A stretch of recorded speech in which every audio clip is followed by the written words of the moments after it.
ಬಂಧುಗಳೇ ನಮಸ್ಕಾರ. ನಾನು ರಂಜಿನಿ TRS ಪಾರ್ಟಿಯಿಂದ.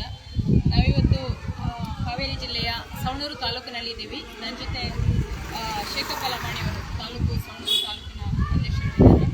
ಜೊತೆಗೆ ಸವಣೂರು ಕಲಂದರ್ ಅನ್ನೋರು ಕೂಡ ಜೊತೆ ಇದ್ದಾರೆ, ಸವಣೂರು ಶಾರದ ಅಧ್ಯಕ್ಷರು.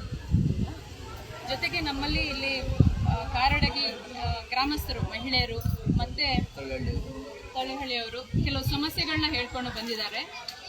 ನಾವು ಈ ಹಿಂದೆ ನಮ್ಮ ಚುನಾವಣೆ ಯಾವುದು ಉಪಚುನಾವಣೆ ಬಂದಾಗ ನಮ್ಮ ಇಲ್ಲಿ ಪಕ್ಷದ ರಾಜ್ಯಾಧ್ಯಕ್ಷರು ರವಿಕೃಷ್ಣ ರೆಡ್ಡಿ ಅವರು ಇಲ್ಲಿ ಸ್ಪರ್ಧೆ ಮಾಡಿದ್ರು.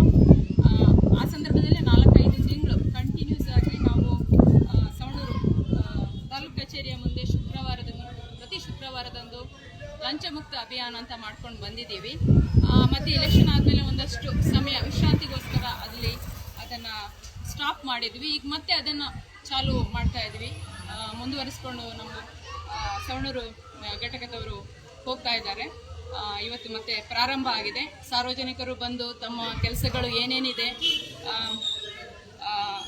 ಯಾವ ಕೆಲಸಗಳು ಆಗಿಲ್ಲ, ಎಷ್ಟೊಂದು ಅಲ್ದಾಡು ಕೂಡ ಕೆಲಸಗಳು ಆಗಿಲ್ಲ ಅಂತಿದ್ರೆ ಅದನ್ನು ಬಂದು ನಮ್ಮಲ್ಲಿ ಮಾಡಿಸ್ಕೊಳ್ಬೋದು. ಇವತ್ತು ನಮ್ಮಲ್ಲಿ 2-3 ಸಮಸ್ಯೆಗಳು ಬಂದಿವೆ. ಇವರು ಕಾರಡಗಿ ಗ್ರಾಮದ ಮಹಿಳೆಯರು. ನಾನು ಈ ಹಿಂದೆ 2 ದಿನದ ಹಿಂದೆ ಲೈವ್ ಹೋಗಿದ್ದೆ ಇವರ ವಿಚಾರವಾಗಿ.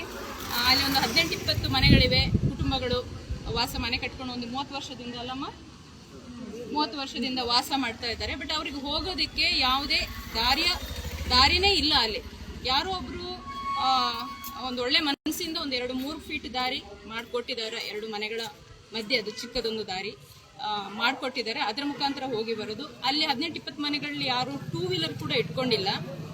ಆಮೇಲೆ ನೀರಿನ ಸೌಲಭ್ಯಗಳು ಕೂಡ ಇಲ್ಲ, ಯಾಕೆ ಕರೆಂಟು ಇಲ್ಲ. ಅಂದರೆ ಯಾವ ರೀತಿಯೂ ಅಲ್ಲಿಗೆ ಕರೆಂಟ್ ಹಾಕ್ಸೋಕ್ಕೆ ಅಕ್ಕಪಕ್ಕ ಜಮೀನವರಿಂದ ಆಗ್ತಾ ಇಲ್ಲ. ಅದು ಆಗಿರುವಂಥದ್ದು ಏನಪ್ಪ ಅಂತಂದರೆ ಈ ಹಿಂದೆ ಭ್ರಷ್ಟ ಅಧಿಕಾರಿಗಳು ಮಾಡಿರುವಂಥ ಸಮಸ್ಯೆ, ಜನ ಮಾಡಿರುವಂಥದ್ದಲ್ಲ, ಭ್ರಷ್ಟ ಅಧಿಕಾರಿಗಳು ಮಾಡಿರುವಂಥ ಸಮಸ್ಯೆಯಿಂದ ಇವತ್ತೊಂದು 20-30 ಕುಟುಂಬಗಳು ಈ ಸಮಸ್ಯೆಗಳು ಫೇಸ್ ಮಾಡ್ತಾ ಇರುವಂಥದ್ದು. ಅಂದರೆ ಮೂಲಭೂತ ಸಮಸ್ಯೆಯಿಂದ ನರಳ್ತಾ ಇರುವಂಥದ್ದು. ಇದರ ಬಗ್ಗೆ ಹಿಂದೆ ಯಾರಿಗೆ ತಾಲೂಕು ಪಂಚಾಯತಿಗೆ, ಗ್ರಾಮ ಪಂಚಾಯತಿಗೆಲ್ಲ ನಾವು ಮನವಿ ಮಾಡಿದ್ದೀವಿ. ಅಲ್ಲಿಯ ಸಮಸ್ಯೆ ಅವರ ಕಡೆಯಿಂದ ಪರಿಹಾರ ಆಗಲ್ಲ. ಮುಂದೆ ತಾಲೂಕು ದಂಡಾಧಿಕಾರಿ ಅವರಿಗೆ ನಾವು ಮನವಿ ಕೊಡಬೇಕು ಅನ್ನುವಂಥದ್ದು ಗೊತ್ತಾಗಿ ನಾವು ಇವತ್ತು ದಂಡಾಧಿಕಾರಿ ಅವರಿಗೆ ಮನವಿ ಮಾಡಿಕೊಳ್ಳಲು ನಾವೆಲ್ಲ ಬಂದಿದ್ದೀವಿ. ಇವತ್ತು ಇದರ ಬಗ್ಗೆ ಶೇಖಪ್ಪ ಲಮಾಣಿಯವರು ಸ್ವಲ್ಪ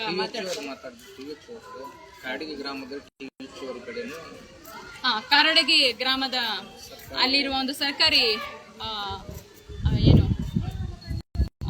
ಆಸ್ಪತ್ರೆ ಇದೆ. ಅದು ಯಾವುದು ಜನಕ್ಕೇನು ಉಪಯೋಗಕ್ಕೆ ಆಗ್ತಾ ಇಲ್ಲ.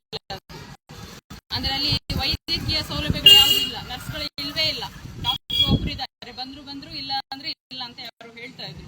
ಈ ತರ ವ್ಯವಸ್ಥೆಗಳಿರುವಾಗ ಅದು ಬಹುಶಃ ಅದು ಸರ್ಕಾರಿ ಆಸ್ಪತ್ರೆ ಅಂತ ಕನ್ಸಿಡರ್ ಮಾಡೋಕ್ಕಾಗಲ್ಲ. ಬೋರ್ಡ್ ಒಂದಿದೆ ಅಷ್ಟೇ ಅಲ್ಲಿ.